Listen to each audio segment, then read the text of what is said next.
Kā rīkoties, ja es kā meža īpašnieks uzzinu, ka tajā reģionā, kur man ir mežs, ir tikko notikusi vētra, vai ne? Vai es varu gaidīt, braukt vasarā pakaļ kokiem, jā? Protams, tātad, kad ir pienākusi tā vētra, pārgājis pāri mūsu īpašumam, tad reizēm klienti ilgi par to pārdzīvo un sēž pie tās domas, bet labākais risinājums būtu tomēr rēģēt ātri, sazināties ar mums. Cik ātri tas būtu? Nu, būtu pat labi jau tajā pašā nedēļā jau sazināties ar mums, jo, ja ir, piemēram, kaut kāds priežu mežiņš izgāzies, nu, pēc pāris mēnešiem tas materiāls jau var sākt trūdēt. Cirsmas atļauja Valsts meža dienestā prasa jau mēnesi laika.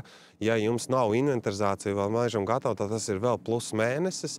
Attiecīgi tie jau ir 2 mēneši pēc tās vētra postījuma. Ātrākais un labākais risinājums, ja to darīt jau uzreiz pēc vētras, ka mēs varam ātri uzskaitīt kokus, kas ir zemē, piekļaut viņus pie materiāla un vēl jums paspēt samaksāt par viņiem naudiņu un iziet visam procesam, lai mēs arī varētu uzsākt to izstrādi un visu izvest no meža ārā. Nu, tas būtu tā kā pats vērtīgākais. Sliktākais variants ir tad, kad cilvēkam šī vētra tā kā ir pārgājusi pāri īpašumam un viņš vēl pusgadu sēž un domā, kā labāk darīt, ko nē.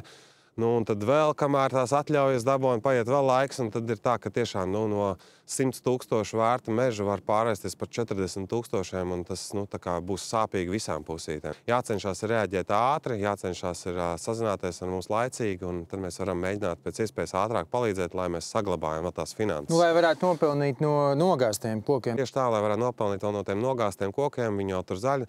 Protams, ir jau citi koki, kuri tur ilgāk var gulēt zemē. Ir ošu koks, kas reizēm 2-3 gadus dzīvo zemes un vēl aizvien labs materiāls, jā, bet, priedītēm tas ir pāris mēneši un jau prasās, ka, jau viņi no turienes aizvākt. Tad būtu jau pozitīvāk tādā ziņā.